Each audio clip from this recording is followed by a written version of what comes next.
Hola, ¿qué tal? ¿Cómo están? Espero que estén bien. Hoy nuevamente quiero compartir con ustedes un tema de nuestro programa de estudios, de la pluralidad de herederos. Bien, antes que nada vamos a conceptualizar la pluralidad de herederos.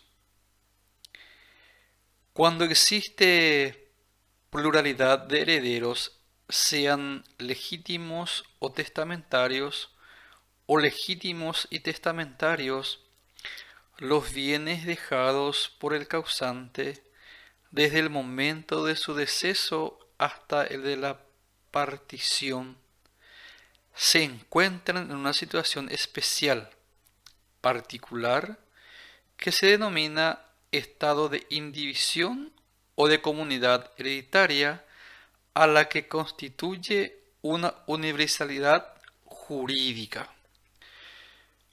Esto es lo que trae la definición de la pluralidad de herederos.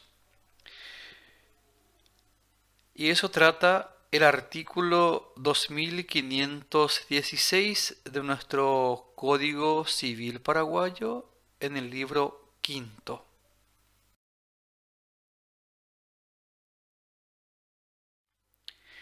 Nuestro programa de estudios al comienzo se plantea una interrogante. ¿Cómo está formada la masa hereditaria? Es importante también conceptualizar en qué consiste la masa hereditaria. Se denomina masa hereditaria al conjunto de los bienes que componen la herencia. Todo cuando el causante tenía,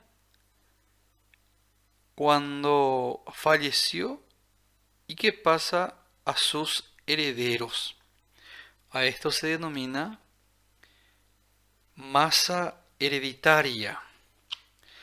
El artículo 2517 trae lo referente a la masa hereditaria.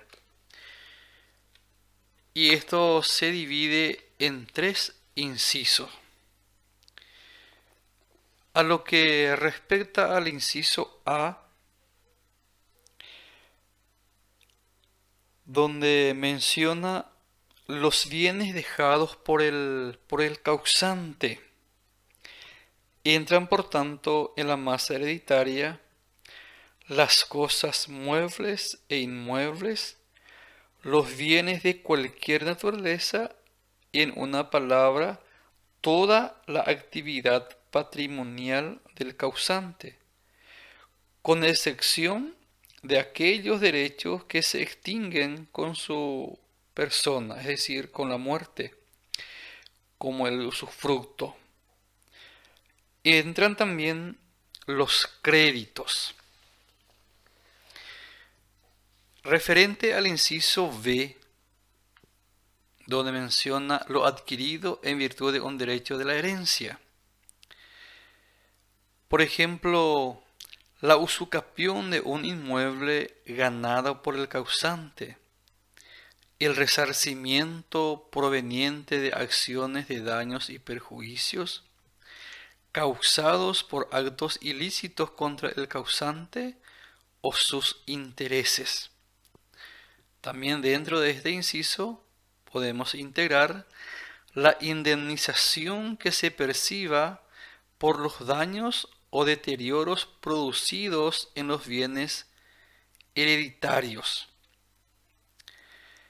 También el precio obtenido por la enajenación de un bien que integra la masa sucesoria. Estos son lo que respecta al inciso B. El inciso C dice los frutos de los bienes sucesorios. Los bienes sucesorios producidos desde la muerte del causante hasta el momento de la partición, que es consecuencia del principio de que los frutos acrecientan la herencia. A esto, o sea, todos estos componentes forman la masa hereditaria.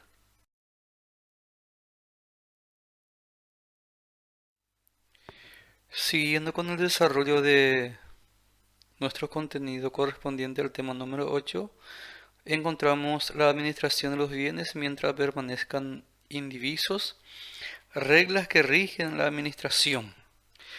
El artículo 2518 trae lo referente a la administración de bienes.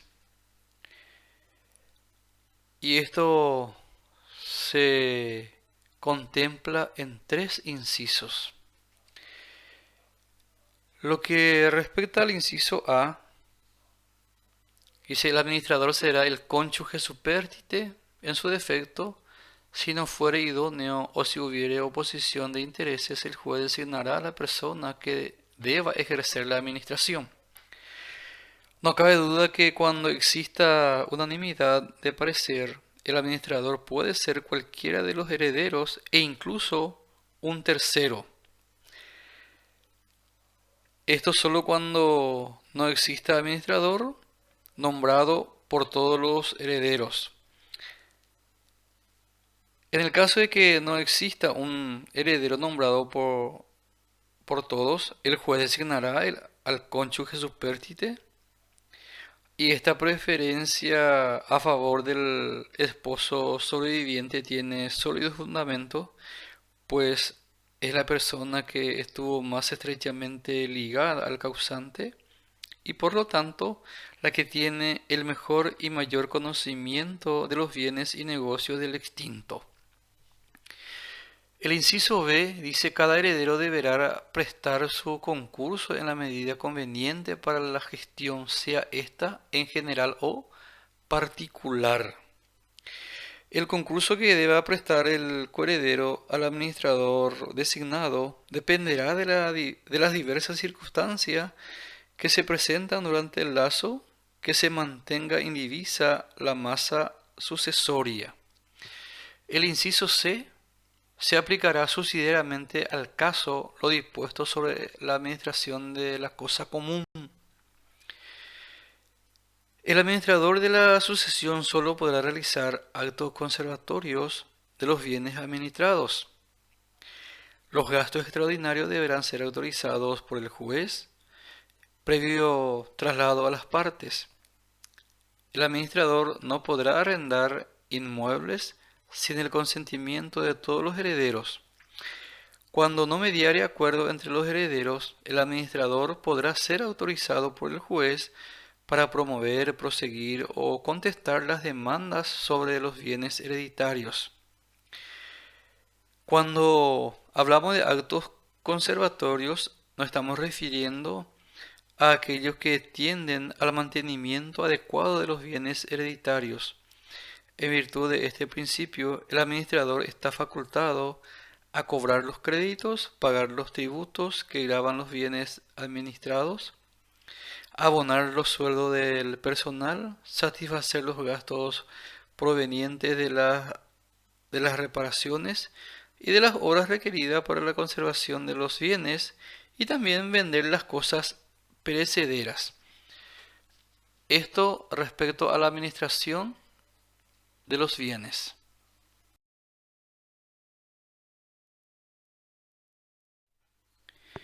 A continuación vamos a realizar un esbozo referente a facultades de los coherederos durante la indivisión que trata el programa de estudios. El artículo 2519 establece lo siguiente: podrán los coherederos durante la indivisión, inciso A, disponer de sus derechos hereditarios, pero no de parte alguna de un bien hereditario determinado. Esto significa que el coheredero podrá enajenar, ceder sus derechos a la herencia, pero no puede hacerlo con respecto a uno o más bienes individualmente determinados. El inciso C establece que puede adoptar las medidas conservatorias de los derechos sucesorios y deducir las acciones correlativas por el todo, sin el concurso de los otros coherederos. Si el administrador designado está facultado a adoptar esas medidas conservatorias, entonces no tiene el porqué de ser reprochado por la omisión o descuido o cualquier otra contingencia, porque la pueden practicar los herederos. El inciso C, demandar la petición de herencia y ejercer las acciones reales y posesorias que competan a la sucesión sin perjuicio de la intervención de los demás coherederos, si lo exigiere el demandado, para que la sentencia que se dicte causa cosa juzgada a su respecto. En este caso, Sannonini expresa lo siguiente, que el heredero reivindica para la comunidad, es decir, la sentencia que acoge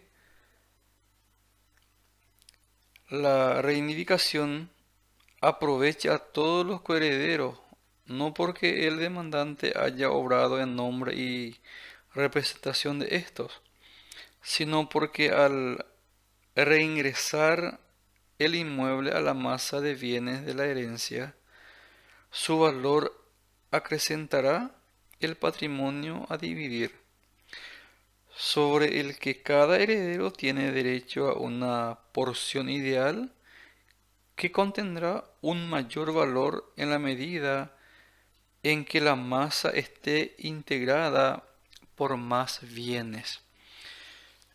Y el inciso C expresa que exigir que consigue judicialmente en cuenta común lo debido a la masa y no permitiéndolo la naturaleza de la prestación que se nombre depositario judicial. Respecto a este inciso, o tratándose de un derecho de la masa hereditaria, el obligado no puede hacer la prestación sino a todos los herederos reunidos, y ningún heredero puede demandar la entrega sino a todos ellos. Cada heredero puede exigir la consignación judicial por cuenta común, o si la prestación no es susceptible de consignación, se nombre un depositario judicial de ella.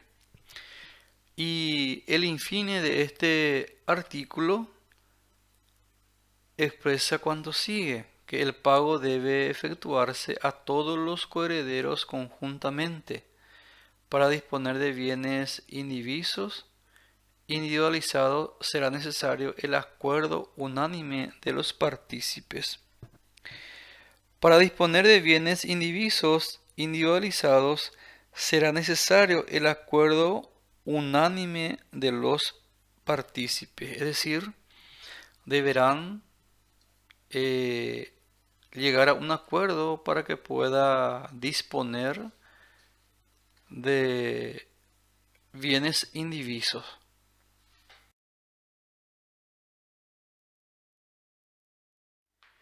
Seguidamente tenemos pago de las deudas y carga de la sucesión antes de la partición. Esto establece en el artículo 2522.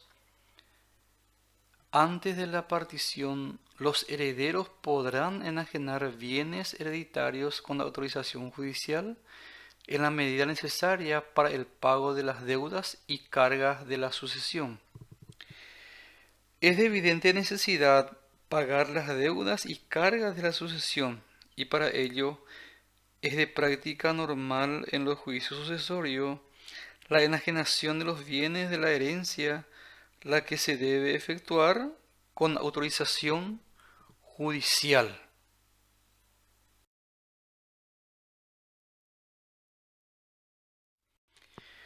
El siguiente contenido, ¿en qué casos procede al aplazamiento de la partición? Artículo 2523 preceptúa: en caso de esperarse el nacimiento de un heredero, la partición quedará aplazada hasta que la incertidumbre haya desaparecido. Se procederá en la misma forma cuando la incertidumbre provenga de un litigio sobre filiación, validez de un matrimonio y otras causas semejantes, o de la aprobación de una fundación hecha por el causante. Bien, para enumerar cuáles son las causantes o causales para que se pueda aplazar la partición son estas. La partición, de conformidad con el artículo transcrito, se suspenderá en los siguientes casos. 1. Cuando se espera el nacimiento de un heredero, hasta que la incertidumbre haya desaparecido con el alumbramiento de un nuevo ser vivo o muerto, o con la inexistencia comprobada del embarazo. Siguiente causa: hasta que se dicte fallo definitivo sobre demanda sobre filiación o validez de un matrimonio. La siguiente causa: también se aguardará decisión firme o ejecutoriada de acciones sobre causas semejantes a las precedentemente mencionadas, porque puede haber litigios sobre la existencia de cualquiera de las que impiden el derecho hereditario entre esposos o sobre indignidad de un heredero. Igualmente, se suspende la partición hasta que se apruebe o no la fundación. El artículo 2524 también trae una causal que expresa que cuando no se hubiere convocado a los acreedores o estuviere pendiente el término para su presentación. Estas son las causales por las que se puede aplazar la partición hereditaria.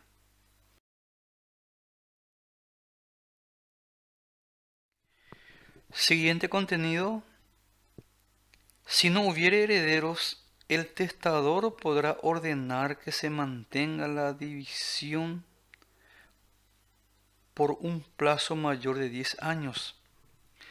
El artículo 2525 establece que si no hubiere herederos, podrá el testador ordenar que se mantenga la indivisión por un plazo no mayor de 10 años respecto de un bien determinado o de un establecimiento comercial o industrial. Podrá extender el plazo cuando hubiere menores hasta que ellos hubieren llegado a la mayoría de edad. Toda cláusula que en los dos casos amplíe el término de la indivisión se tendrá por no escrita en lo relativo al lapso excedente. La disposición contiene dos partes bien diferenciadas. Primero, el primer apartado permite que el testador imponga en su testamento la indivisión de los bienes de la herencia, pero solo por un plazo no mayor de 10 años. El otro apartado faculta al testador a disponer la indivisión de un bien determinado, un establecimiento comercial o industrial, por un plazo mayor de 10 años en caso de que hubiere menores hasta que todos estos llegaren a alcanzar la mayoridad o la mayoría de edad. Y todo aquello que va en contra de esto, según el artículo, se tendrá por no escrita en lo relativo al lapso excedente, es decir, será nula.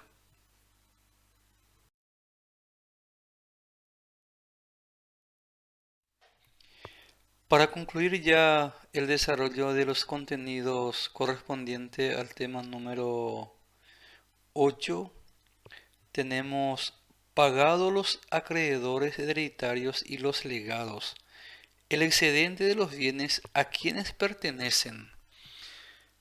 El artículo 2527 expresa que pagado los acreedores hereditarios y los legados, el excedente de los bienes pertenece a los herederos en proporción de sus respectivos derechos. No se pagarán los legados hasta después de satisfecho los créditos y cargas comunes de la herencia. Como ya se había manifestado en clases anteriores, no hay herencia mientras las deudas hereditarias no hayan sido pagadas. Ella es por naturaleza indivisible, como lo es el patrimonio de una persona viva. Es decir, únicamente luego de cumplirse esos compromisos, el excedente de los bienes pertenece a los herederos en proporción de sus respectivos derechos. De esta forma, llegamos a la culminación del desarrollo de este tema número 7, de la pluralidad de herederos. Espero que estos materiales que voy produciendo les sea útil para poder refrescar la memoria en el momento en que necesiten. Muchas gracias.